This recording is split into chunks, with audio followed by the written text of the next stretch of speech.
Some abusers are really good at turning the tables on their victims and making their victims feel like they're the ones doing something wrong, or maybe even making their victims feel as if they are the ones abusing the abuser. This can be really difficult to discern when you're in the middle of it, so I wanted to make this video to help explain how to tell the difference between the abuser and the abuse victim when the abuser is trying to make the victim take the responsibility for their behavior. Welcome to Looking Behind the Mirror, where we explore narcissism and take our lives back as we make sense out of nonsense. As a quick disclaimer, everything I say is based on my opinions and my personal experiences. I'm not a professional, and if you're really struggling, I encourage you to seek professional help. I am providing links below for you. So, who's who in an abusive relationship? This might seem like it should be an obvious question to anyone that's never been in an abusive relationship, but this can often be very confusing. Very often, the victim is the one that appears to be in the wrong. Very often, the victim might seem to be the one that's overreacting or the one that has the emotional problems. This can be called reactive abuse, when the abuser actually provokes the victim into being the one that acts out, into being the one that behaves in a way that's more obviously bad or wrong or out of control. But I want to take this video a little bit further than just reactive abuse. I want to take it into the place where a victim really is confused and really is questioning whether they're the ones that are in the wrong. I want to start with a really simple example. Let's say that you are cleaning the windows in your house, and this is something that you do fairly regularly. There's just this room where you, maybe once a month, you go in and you clean the windows. And let's say that the abuser, every time you clean the windows, comes in and starts nitpicking and criticizing the way you're doing it and saying that you're cutting corners and you're lazy and you missed a spot down there, and why are you moving your arm like that when you're doing it like that? Why are you spraying it like that? Why did you buy this brand of window cleaner? And this gets really irritating, and in an abusive dynamic, if you're the one cleaning the windows, you probably don't feel comfortable pushing back against the abuser, and you probably don't feel like you're safe pushing back or trying to defend yourself. Or if you try to defend yourself, maybe you know it's just going to turn it into a much bigger argument needlessly, so maybe you're afraid of that. But either way, you're in this place where every time you clean the windows, you know that if the abuser happens to walk in and sees you cleaning the windows, they're going to start making your life miserable. So this creates a situation where you're almost conditioned to become very, very sensitive and jumpy and reactive just because you're cleaning the windows. So this could turn into a situation where you're in there cleaning the windows and maybe the abuser comes in and maybe the abuser doesn't even say anything or do anything, or maybe they just clear their throat and you turn around and like say something like, "What are you doing in here?" or something to that effect. Now you're in a situation where, well, that was really rude and uncalled for. Why did you snap at the abuser just because they walked in the room? Because you're just cleaning the windows, but you're not seeing all the behavior behind that led up to you snapping at this person that's tormented you for months or maybe even years, that's conditioned you to be jumpy and defensive at basically nothing. But in this instant, to an abuser, this moment, this one moment is the only thing that matters. And it's as if all the torture that you've endured for who knows how long never happened, doesn't exist. All the abuser can see and all the abuser's going to recognize is that they just walked in the room minding their own business and you just snapped at them for no reason. You're the bad guy. You're the abusive one. You're the one with emotional problems. And if you are the victim of abuse, and if you do struggle with self-confidence, and if you are a little afraid of this person, intimidated by them, or you try to please them endlessly and it never works, you may very well question yourself and think, yeah, that was pretty uncalled for. I really didn't have a good reason to snap at them. Why did I do that? I really do need to work on myself. Another example of this might be a child of a parent that has unreasonable expectations of that child. Maybe a parent that expects their child to be athletic when that child just isn't naturally athletic. Or maybe a parent that expects a child to be a superstar in academics when that just isn't the child's strength. Or in a more damaging scenario, maybe a parent that expects their child to be heterosexual when their child just isn't. I think this happens more than some of us would like to think, that parents put unreasonable and or impossible expectations on their children, and then when their children disappoint them, the parents act like they're the victims. I knew somebody that complained about how much money they had spent on their daughter's education and upbringing and just different activities that they had put all this money into. I also knew that they'd put an enormous amount of pressure on their daughter, and their daughter really hadn't followed any of these paths that they dreamed of for her, and she actually seemed, in my opinion, she seemed to have some pretty serious emotional problems. But this parent could not see that their expectations and their pressure was probably what was causing the emotional problems. The parent just felt like they were the victim of, wow, I gave my child so much. I did so much after everything I did and everything I gave. This is how she repays me. One more example I would like to give of this is, let's say there's a really conservative church out there that really frowns upon the LGBTQ community and has for decades, has shamed them, has made them feel like their choices are wrong. And then when they could no longer treat their orientation as a choice, they then moved on to say, okay, well, maybe you are the way you are, but living in that choice is a sin. Basically taking an entire population of people and marginalizing them and making them feel as if their very identity was something to be ashamed of. So let's say after all the psychological harm that has caused this community, some of the members of this church start pushing back. Not even the members that are LGBTQ, but members that have empathy for these people, that are standing up for them and pushing back against the leadership and saying, hey, we need to be more inclusive and more accepting and stop treating these people as if something is wrong with their core identity. So what I'm talking about in this video, it would be like the leaders of this church getting up and talking back to the members that are trying to stand up for this marginalized group and acting like they're the ones that are being attacked. That would be like a leader standing up and saying things like, why are you attacking us? You should be attacking the people that are trying to act like being a part of the LGBTQ community is okay. That would be like the leadership of this church standing up and telling the members that are pushing for inclusivity, that are advocating for these people that have been harmed, calling them divisive and acting as if the leadership are the victims here. That would be like the leadership standing up and saying something like, I've spent hours crying tears with these people.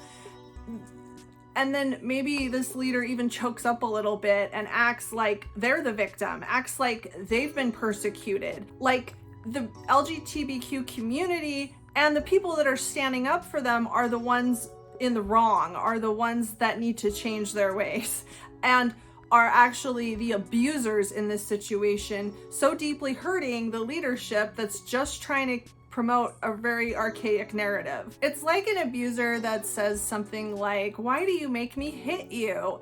And maybe they sit and cry about that and they feel really awful that you just can't listen and you just can't get in line and obey them and take them seriously and show them the respect. And they've just got no choice now but to hit you. So why do you make me hit you? After all I've done for you, this is how you repay me. You know how much I care about you. Nobody cares about you the way that I do. you? What else do you want from me? What do I need to do to show you how important you are to me? Why are you so ungrateful? I guess my best isn't good enough for you. Maybe even a situation where, kind of like the window cleaning example I gave earlier, you feel like you're walking on eggshells all the time. And so you get really reactive and defensive, and maybe the abuser at some point comes to you and tells you, I feel like I'm walking on eggshells around you all the time. But really, it's because of the way they've made you feel. So who's who in these scenarios? How can you know? How can you keep your grasp on reality and know that you're the one that's being abused or oppressed or disrespected or just made to live in fear? How can you tell the difference? Some abusers are very, very good at turning the tables on their victims. And some victims just don't have the self-confidence, or they don't have the broad scope of experience to understand what it feels like to be respected, or what it is that is reasonable to expect out of the people in their lives. So sometimes this just isn't as easy as a lot of us would like to think it is. It can be really, really hard to tell the difference. Sometimes even for outsiders looking in.